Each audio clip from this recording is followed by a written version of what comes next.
The water hits like a fist.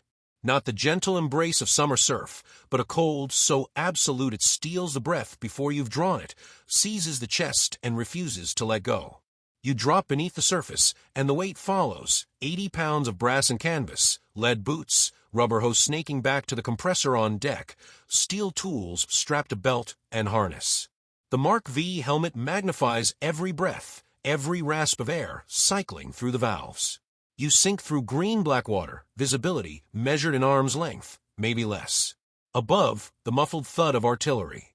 Below, silence broken only by the metallic clang of your own movements and the hiss of air feeding your lungs. This is where supply lines are born. This is where battles are won or lost before a single infantryman steps ashore. And if you're watching this, you're about to see what it really took to open those channels, clear those ports, and drag victory from a freezing depths. Hit that subscribe button now, because these stories don't tell themselves, and they deserve to be remembered. June 6, 1944. The tide is rising off Omaha Beach, and you're already waist-deep in surf thick with diesel fuel and blood.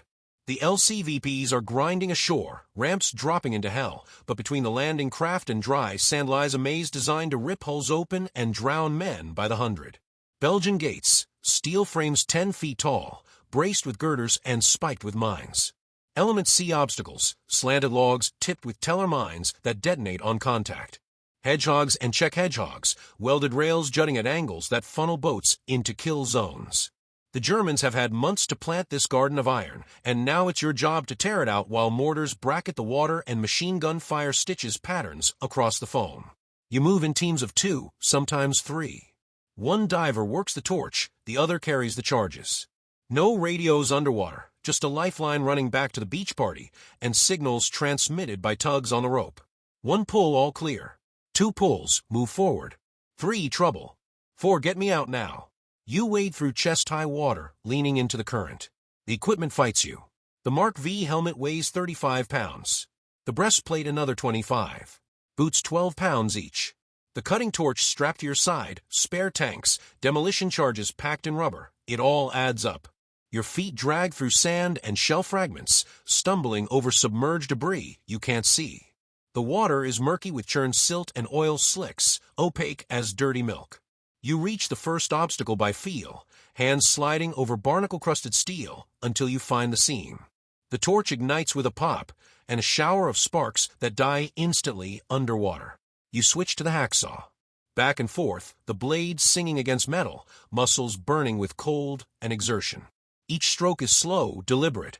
Rush it, and the blade binds. Panic, and you waste air. The Germans knew what they were doing. Every beam is welded at stress points, every joint reinforced. You saw for 5 minutes, 10, the aches spreading from forearms to shoulders. Swap out with your partner. He takes over while you catch your breath, watching the surface for incoming craft, for the mortar splash that means it's time to duck and hope. Then there are the mines. Teller mines on stakes, their pressure plates gleaming dully through algae and rust. Regal mines strapped to crossbeams, sensitive enough to blow if you look at them wrong. S-mines buried in sandbags, waiting for a careless step. You move like you're defusing a bomb, because you are, over and over, hour after hour. Some you can unscrew and disable, carefully working the detonator free and dropping it into a sandbag for disposal. Others are too corroded or booby-trapped. Those get the plastic explosive treatment, a quarter-pound charge molded against the mine casing, detonator inserted, time fuse lit. You back away, counting seconds, hoping the charge is enough to destroy the mine without sympathetically detonating the whole row. The blast comes as a dull whump felt more than heard, pressure wave rippling through the water and slamming into your chest like a punch. Debris rains down. You wait for the water to clear, then move to the next obstacle. Hours pass. The tide shifts. The water temperature is 52 degrees Fahrenheit. Without a wet suit, and you don't have one because nobody does in 1944, the cold penetrates wool and canvas and fine skin. It starts in the fingers, a tingling that becomes numbness. Then the toes. Then a deep bone-level ache that spreads through thighs and back and won't leave. You shiver violently, teeth chattering inside the helmet, so hard you bite your tongue. The blood tastes metallic, mixes with salt water leaking through the seal. Your movements slow. Thoughts blur.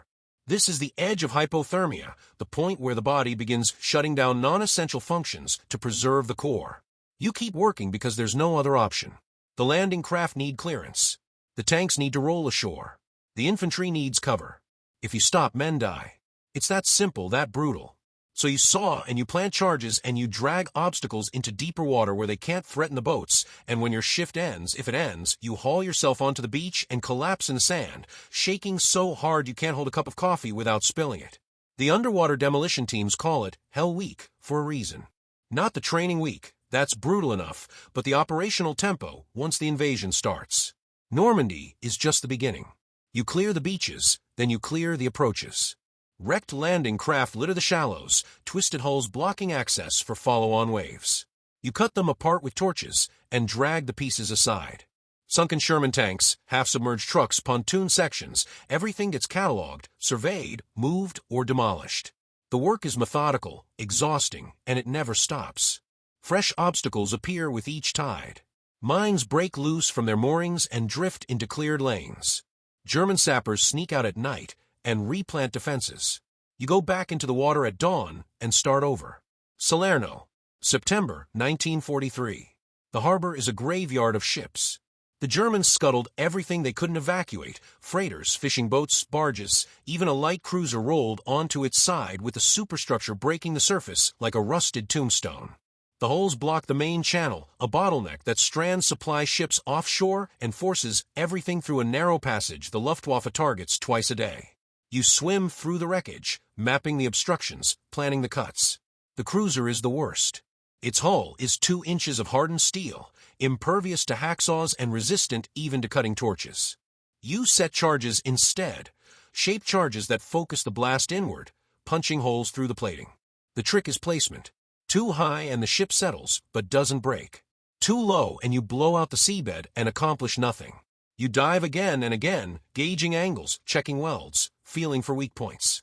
The water here is warmer than Normandy, but no clearer, thick with silt and oil that coats your helmet glass and clogs the air valves. You surface to clean the faceplate, then descend again. The charges go off at midnight. 16 simultaneous detonations, the sound rolling across the harbor like thunder. The cruiser splits amidships, the bow section sliding sideways into deeper water, the stern settling onto the bottom. It's not elegant, but it works. By morning, shallow draft barges are nosing through the gap, unloading ammunition and fuel and medical supplies the beachhead desperately needs. You don't celebrate. There are 3 more wrecks to clear, and the Stukas are due at 1400 hours. Anzio, January 1944. The harbor is smaller, more congested, and the Germans are closer, so close you can hear their artillery batteries firing from positions just beyond the perimeter. The port is cratered from air raids, the seabed littered with unexploded bombs that shift with every tide. You work in pairs, probing the mud with steel rods, searching for the telltale resistance that means ordnance. British 500-pounders. German SC-250S, American Mark 82s. The nationalities don't matter, they all kill the same.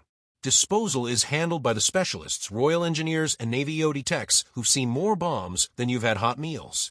But first the bombs have to be found, and that's your job.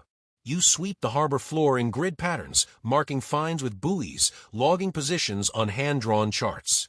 The work is slow, tedious, and terrifying. Every probe could be the one that triggers a corroded fuse. Every shift in the mud could roll a bomb onto its detonator. You move with exaggerated care, feeling through gloves for the smooth curve of a bomb casing or the angular edges of tail fins. One morning you find something worse. A cargo net tangled around a piling, bulging with shapes that don't belong. You pull it free, and the contents spill out. Shells. Artillery shells, still in their packing grease, dumped overboard by some panicked crew when their ship took fire. Dozens of them, maybe 100, rolling across the seabed like marbles. You back away slowly, signaling the surface. The disposal team spends 2 days recovering them, 1 shell at a time, lifting each carefully, and ferrying it to a barge anchored offshore where they can be defused in relative safety.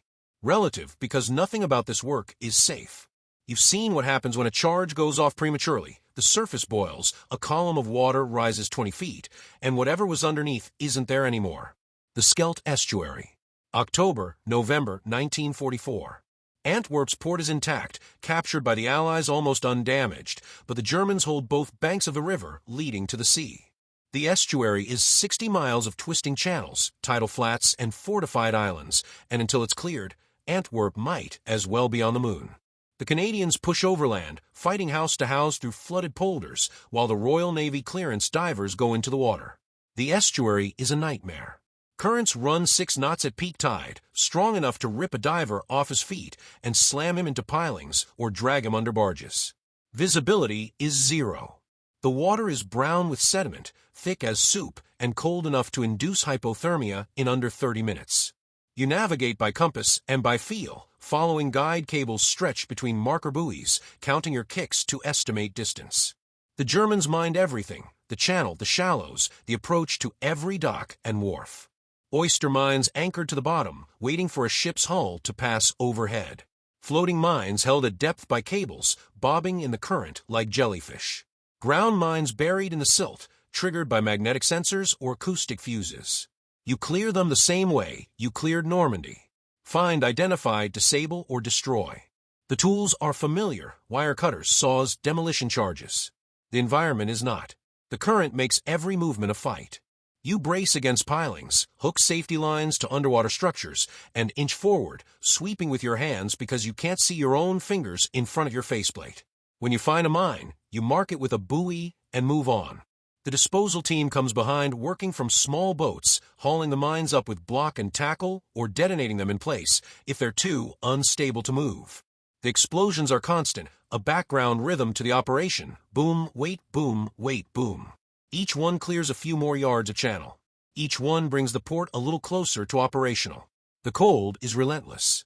You surface after an hour in the water, and your hands are too numb to unclip your own harness. Someone else has to do it, peeling the equipment away while you stand there shaking, jaw clenched to keep your teeth from shattering. They wrap you in blankets and pour hot tea into you, and it's still 20 minutes before you stop shivering. Then you dry off, check your gear, and go back in. Because there's no one else. Because the channel has to open. Because every day the port stays closed. Soldiers at the front go without ammunition and rations and fuel. The math is brutal: your discomfort versus their survival.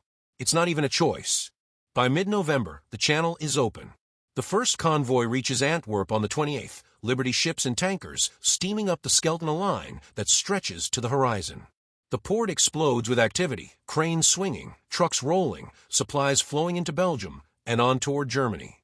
It's the logistical breakthrough the campaign needed, the moment when the Allied advance shifts from hand-to-mouth improvisation to sustained offensive capability.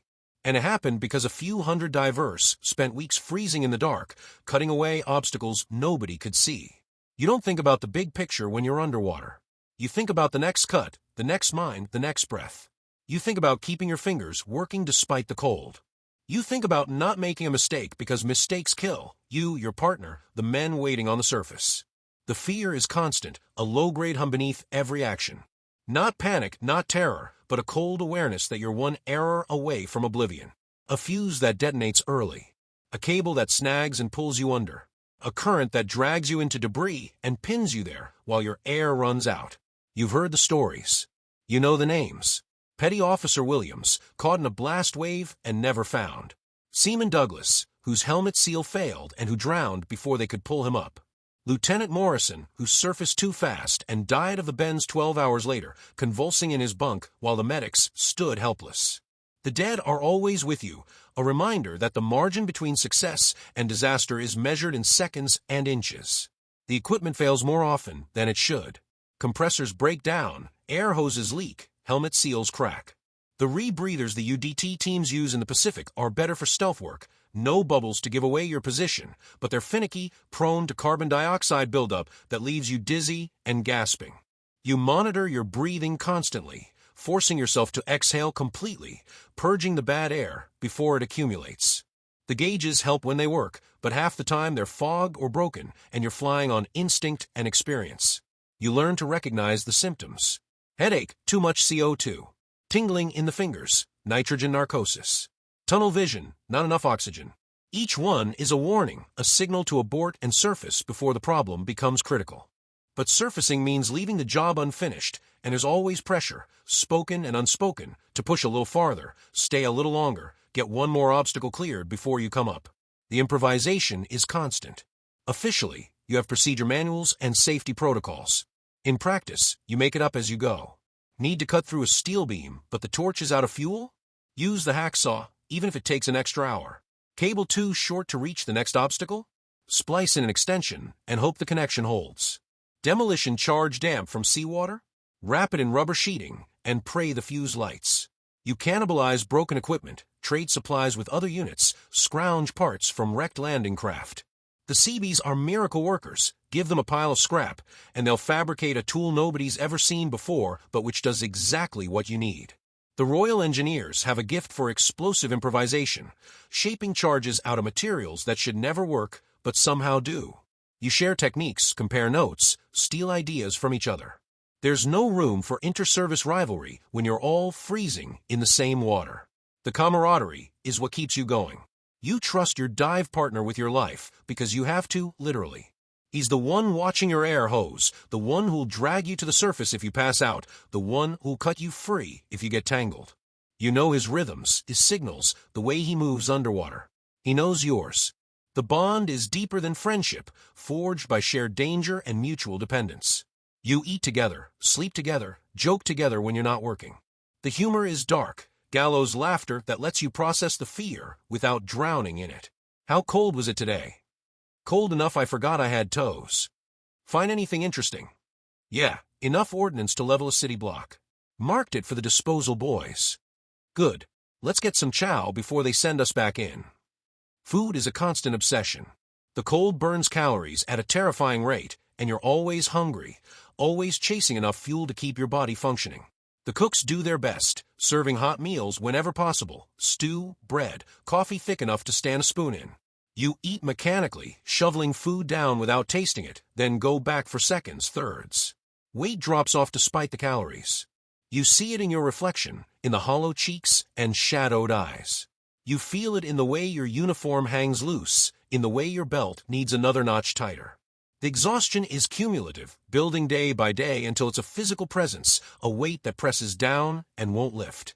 Sleep is fitful, interrupted by dreams of drowning or explosions, or the moment you cut the wrong wire and everything ends in fire. You wait disoriented, not sure where you are, and it takes a moment to remember: barracks, port, mission. Another day, another dive. The Arctic convoys are their own special hell. Murmansk and Archangel, the northern ports where Allied supplies flow to the Soviet Union, kept open by a combination of icebreakers and sheer bloody-mindedness. The water temperature is 33 degrees. You don't dive so much as endure, dropping through slush ice and into blackness absolute. The cold is instantaneous, bypassing skin and sinking straight into bone. You have minutes, not hours. Work fast, work smart, or you don't come up. The tasks are simple. Clear ice jams from ship hulls, cut away fouled propellers, patch holes blown by U-boat torpedoes. Simple but not easy. Your fingers stop working almost immediately. The tools slip. The welds won't hold because the metal's too cold. You hammer wedges into the ice, trying to split it, but the ice just absorbs the blows and laughs at you. So you plant charges, small ones, just enough to crack the jam without damaging the ship.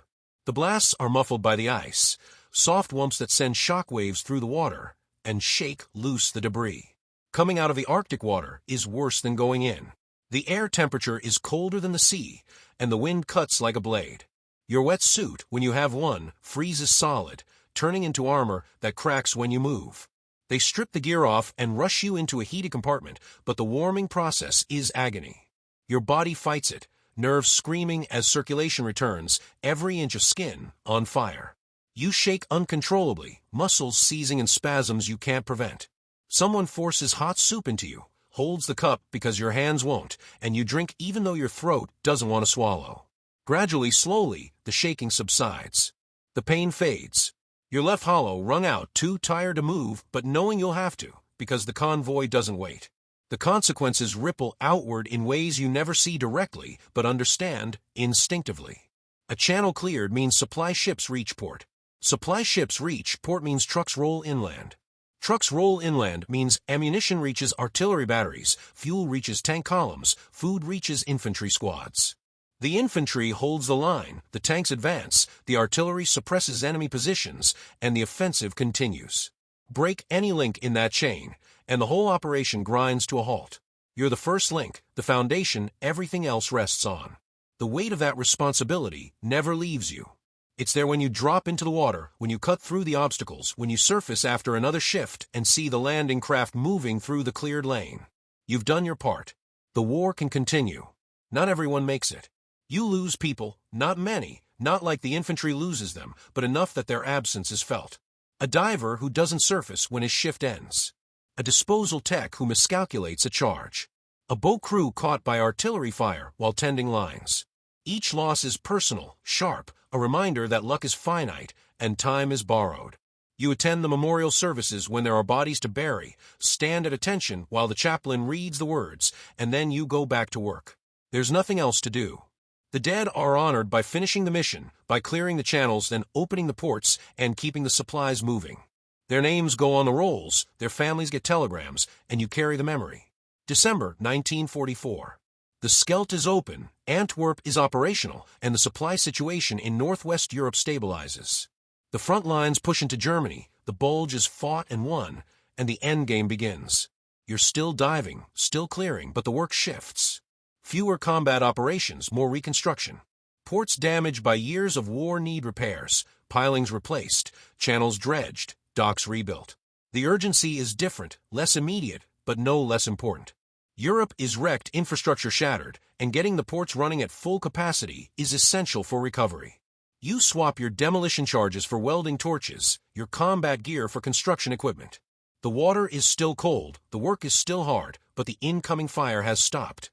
It's a relief and a disorientation, the sudden absence of danger creating a vacuum you don't know how to fill. The war ends. Europe first, then the Pacific. You're pulled off diving duty and reassigned, sent home, or moved to occupation duties, the skills you've honed no longer needed in quite the same way. The channels you cleared remain open, the ports you rebuilt continue operating, the supply lines you established feed a continent rebuilding itself. Your contribution is recognized, commendations, medals, ceremony, but the true measure is elsewhere. It's in the Liberty ship unloading cargo in Antwerp. It's in the LST beaching on a Pacific atoll. It's in the supply truck rolling through Belgium with ammunition for the infantry. It's in the infrastructure that sustained the war effort and now sustains the peace. Years later, decades later, the operations are declassified, the stories told. Historians write books, documentaries are filmed, memorials are erected. The underwater demolition teams become the SEALs, the clearance divers evolve into modern EOD specialists, the techniques you pioneered are refined and taught to new generations. But the essence remains the same. Cold water, heavy gear, and a job that has to be done regardless of the cost. The equipment improves, dry suits instead of wool, mixed gas rebreathers instead of compressed air, sonar instead of touch, but the fundamental challenge doesn't change. Someone has to go into the water. Someone has to clear the obstacles. Someone has to open the channel so the supplies can flow and the mission can succeed. You didn't think of yourselves as heroes. Heroes were the infantry charging machine gun nests, the pilots flying into flak, the sailors staying with their sinking ships. You were technicians, problem solvers, guys with a specific skill, set doing a specific job.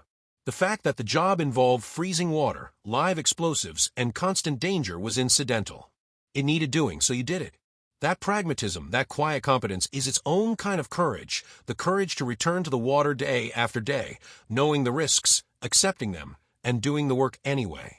The courage to keep sawing at a steel beam when your arms are numb and your lungs are burning. The courage to place a charge on a corroded mine and hope your training holds. The courage to trust your partner, your equipment, and yourself when everything is dark and cold and the surface seems impossibly far away. The channels you opened carried more than supplies. They carried hope, momentum, the tangible proof that the logistics could support the strategy, that the vision of victory could be translated into reality. Every ton of ammunition, every gallon of fuel, every crate of rations that flowed through those channels represented another day the Allied armies could fight, another mile they could advance, another step closer to the end.